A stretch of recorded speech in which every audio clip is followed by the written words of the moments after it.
All right, guys, give you a little update on the FJ80 suspension and front end rebuild. So it's been a long, dirty week. I've got everything taken apart, and you can see that I've got the track bars off. I got them all scrubbed down and painted up. I was just gonna go over some of the tools and equipment that I used to do it.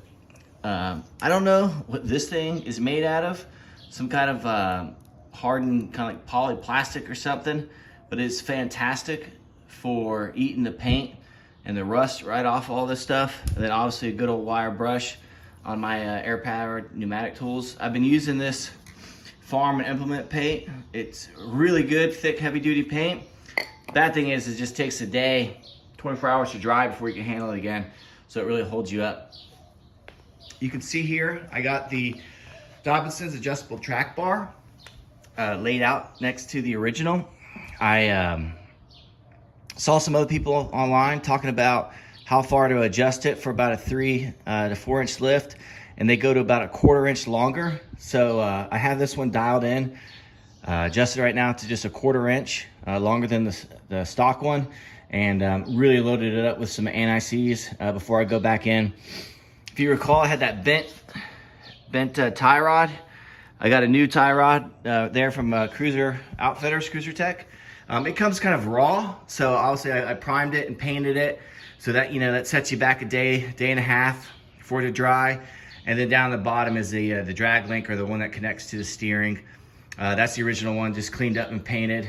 And so I'll get those put together. I have all new tie rod ends, drag link ends. I taped them up and primed up the raw metal portions that are going to be exposed more to the weather, and then I'll get these painted with that black paint today, and then hopefully again tomorrow afternoon everything should be dry, ready to go in. And then the thread portion I'll just load up with anti-seize before I install those and get those in there. Those are the original dust shields back from the machine shop, getting washed. Again, I painted them up. Knuckles, these are the stock knuckles.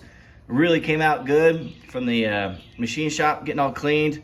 Scrubbed them with Scotch-Brite mineral spirits, cleaned them up some more, got them all painted up. I left that area raw since the shim measurement could be affected by that.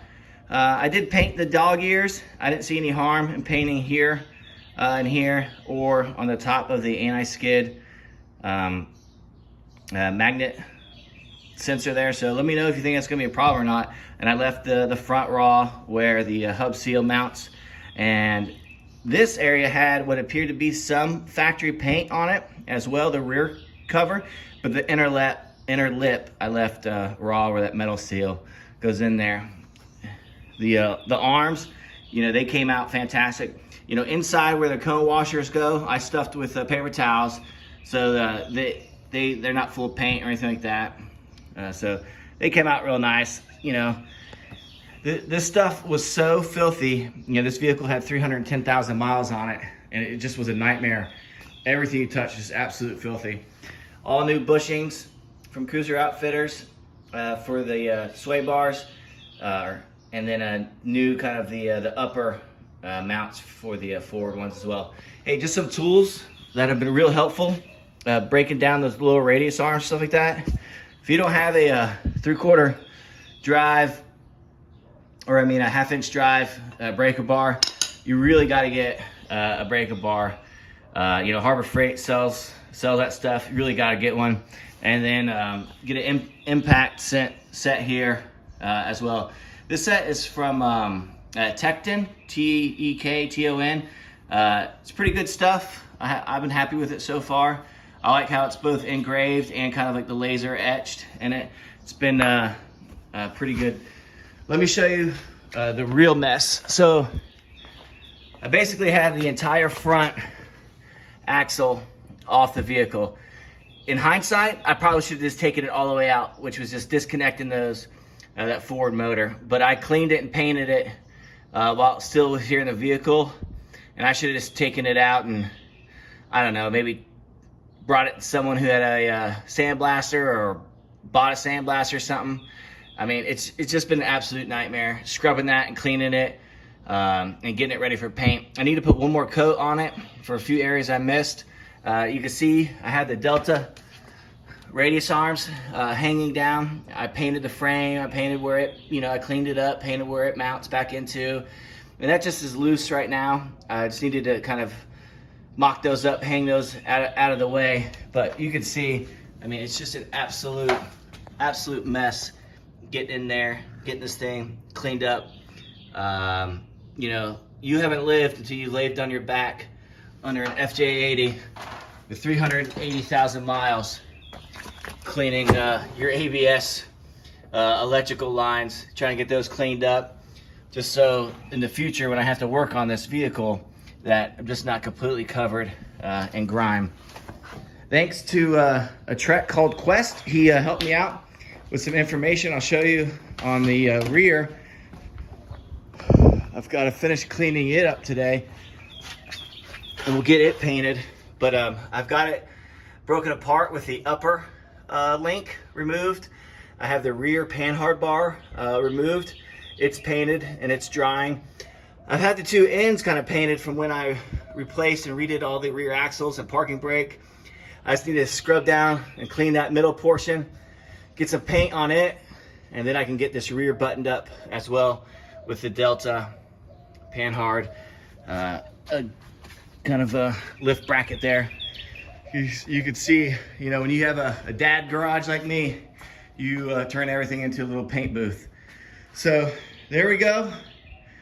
Maybe another week. At the end of this week, I should have these parts painted, dried, get them put back in, and hopefully my goal is just to get the suspension put back together, as far as get that rear buttoned up, get the lower radius arms on, and then maybe get the shocks set in place and the springs, and then kind of just get the tie rods and drag links kind of set back into place, getting them ready.